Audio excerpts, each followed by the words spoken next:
many people arguing the problem? And the Bleibes Papa said,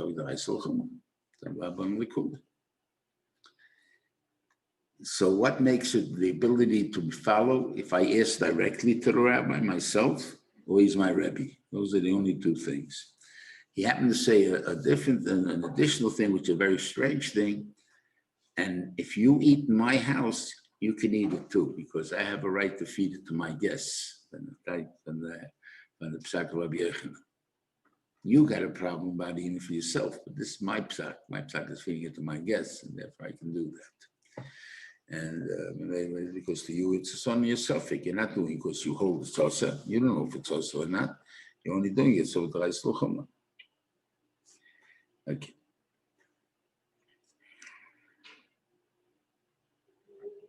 So therefore, it's important that you make it your Torah.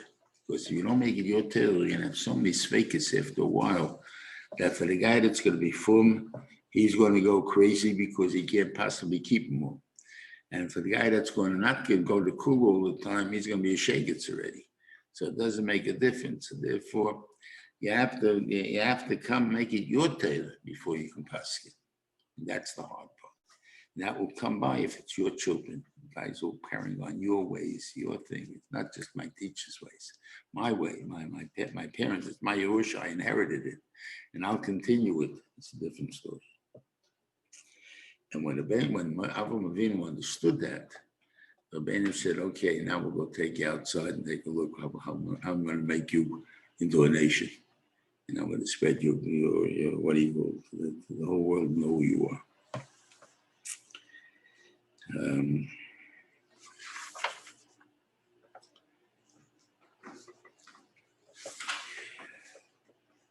Then the Rebbeinu tells us the yesod that we have to know. I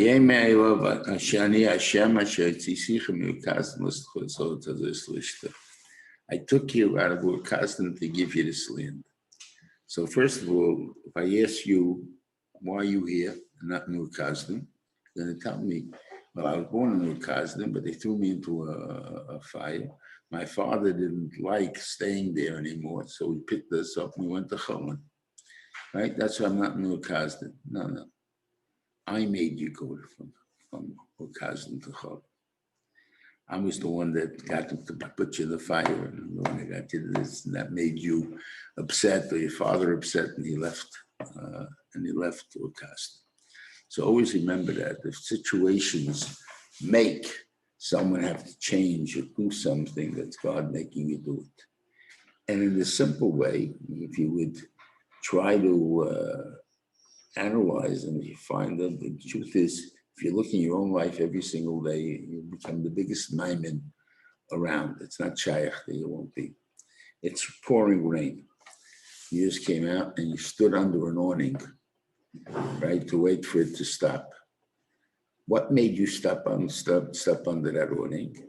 The rain, right? Who made the rain? God. So now you're standing under the awning because God made you stand under the awning. Who's there with you?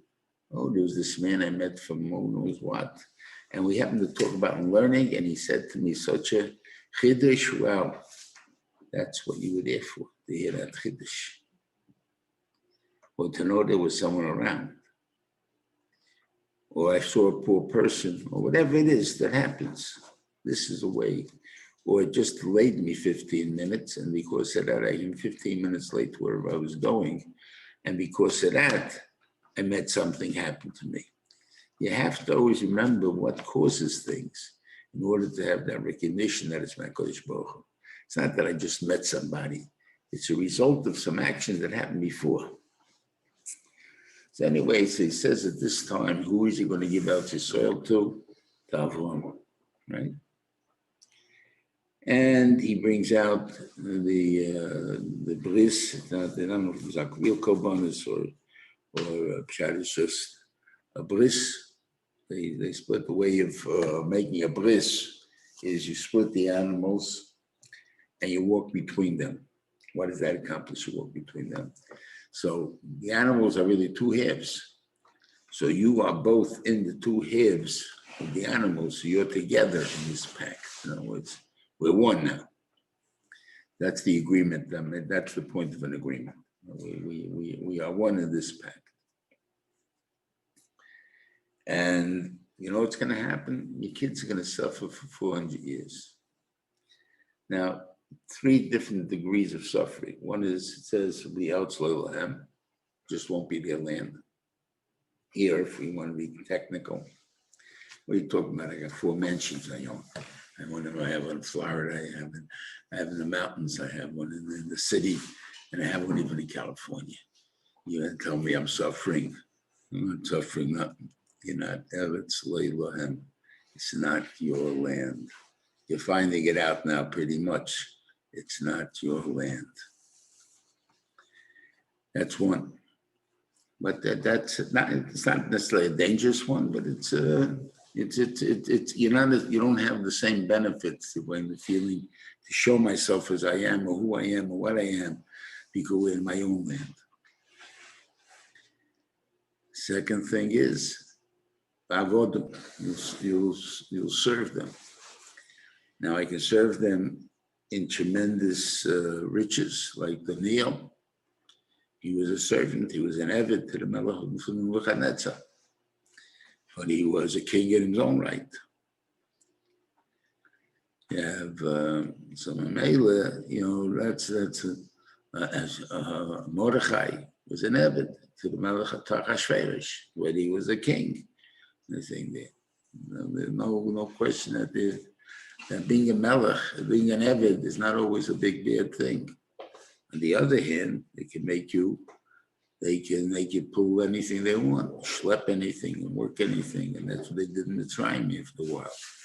In the beginning, Taki Yosef was a big shot, but after that, it fell apart. And the next one is the Inoisam. They actually will make you suffer. And that happened in Mitzrayim. But 3 different parts, how long each part will be, it doesn't say. And the question that Avram has at this time when he tells him this is, right now in Eretz Yisrael, if I take the land for my son, so that means when will the Shibud, when the 400 years of Mitzrayim start, when Yaakov Avinu goes down. That means within another 190 years we're going to be there. So he says, I'd rather have it start from Yitzchak's birth. He doesn't know yet about that, but he's told him 30 years he's going to have it. What do you call it? I'd rather have my children. They'll have it when he goes. So they're going to be in the land that's not theirs, because they're going to live in Eretz Yisrael, not in Abdel Canaanim, and therefore it's a land that's not theirs. Okay, so we can start from them. So if he starts from then, we only got to be there 210 years, because from Yitzchak's birth, it's going to be 400 years when we go out. Anything. That's how it works. So we had to change this whole idea now of who's inheriting the land. The Avram Avinu is, or his children is. So it says at the end of the thing, Vayem Ahu calls Hashem es Avram bris. On that day, Kadosh Baruch Hu made a bris with Avram. Lamar. I'm giving it to your children, not to you. Tris HaMesim will know from the fact that the mention promised to give it to our forefathers too. It says, Lahem Ksiv, Lachem Like Ksiv. So therefore we know that Avram has to inherit the land. When is he going to inherit it? He didn't inherit it when he was alive. But obviously he has to inherit it when he comes back in Tris HaMesim. That's how we learn Tris HaMesim there. But Avram, this is what it said before, I'm going to give it to you. It was not done, because the land Avram didn't want his children to be in Mitzrayim in 190 years. That was the thing. How does the idea of starting from Levis Yitzchak work with the idea of Koshi Hashibud making it? I'm sorry. You say that Koshi Hashibud made it that it's considered. You have a lot of svaros. That doesn't make a difference. So they did that too. Did both things happen? No. The Ikar is the chiyuv. The real way it works is there may have been several types of 400s. Right? It could have been the physical hard labor. It could have been 400 some time it came down to Mitzrayim. It could have been 400 years from Yitzchak's birth. There's many ways you can count. The same way we find, right, if you're 70 years above, right, what do you have? You have Baal Shetzak makes a cheshbon, he's wrong. What do you call that? Shverish makes a cheshbon, is wrong. Daniel makes a cheshbon, is wrong, right? And in the end, we say we're only 70 years. Because there's many different ways you count 70. One of them have to be counted. In other words, this step, when we 400 years in Mitzrayim, they didn't cut less than that. Moshe Rabbeinu was there till 400 years after Yitzchak's birth, there till Pesach. They could have left a half a year early. They were from Rosh Hashanah, they were free already. Rosh Hashanah says that they became free of Avdus in Mitzrayim from Rosh Hashanah.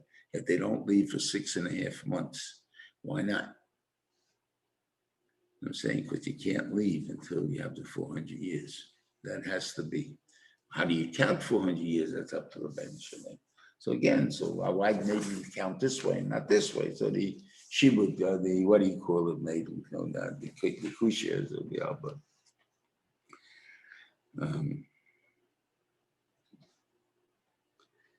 Okay, what am I going to give you? I'm going to give you 10 lands, right? If you notice, there's no chivi there. That's the first thing you should notice. Where the chivi come in. Another thing, if you want to know who's the prizi, I still don't know. So it doesn't make a difference. They're not listed as the Canaan's children, so I don't know where they are.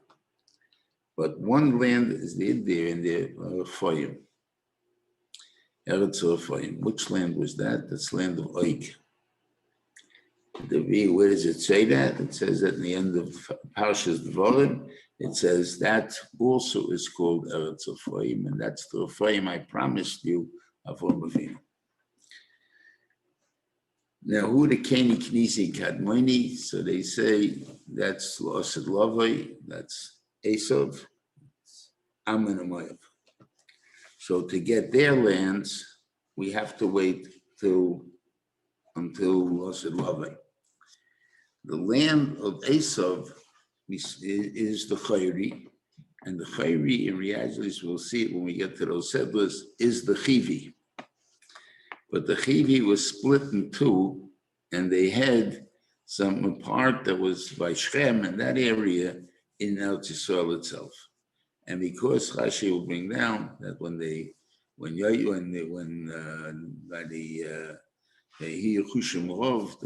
rich, they couldn't live together. So it says, so he went to Ganed, so Esav went to Arseia. It says the reason that he went to Arseia was because he didn't want to go to Mitzrayim. The decree of going to Mitzrayim was on the children of Avram. The children of Avram include Esav. So therefore, Esav would have had to go to Mitzrayim. So he forgave his chelik that's in that part of the land that we call Eretz Yisrael. He forgave, he says, I don't need it, I don't want it. So maybe it fell to the Yid now. We don't have to wait till Lechas Hayomim, it becomes ours now. So now we have 7 nations, but you have 8 nations to Ephraim, but the Ephraim are all dead. So therefore, there's no nation anymore. The land was taken over by the Amoraim, so the Amori. So therefore, it's the same. When I say the 7 nations, Amori was already included, so it means that land also. But in truth, it was 8 countries originally because whoever the other 2 were, Ammon and Moav, and Klal Yisrael, all shared Ephraim's land. So therefore, what we're really getting onto is the rest of the Ephraim land, which means that the total of all the lands together is 8 lands. That's basically it. But there are 10 countries, and those 10 people had it.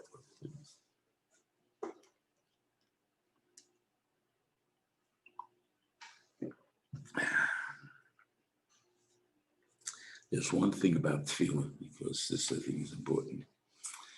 Hagar is running away from Sarah, and she meets a malach, and the malach says, "Go back. Where are you going?" And she says, "I'm running away from my guilty, Sarah guilty."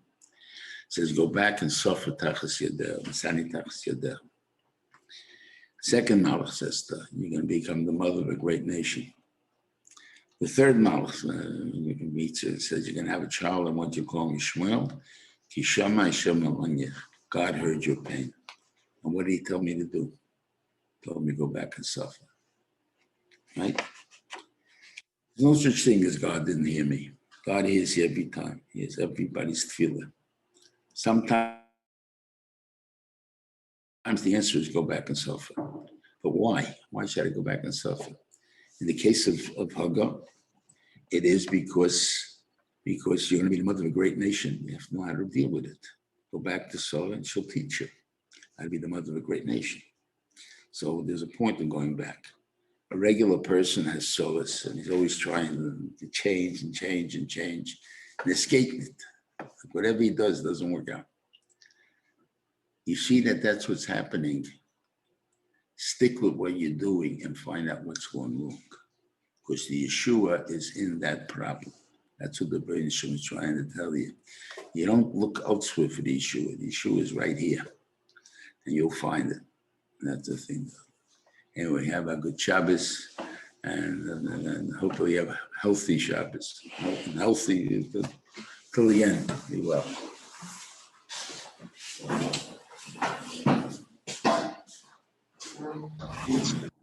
Shabbos Rebbe. Shabbos. Shabbos Rebbe. That was really Shabbos Rebbe. He says that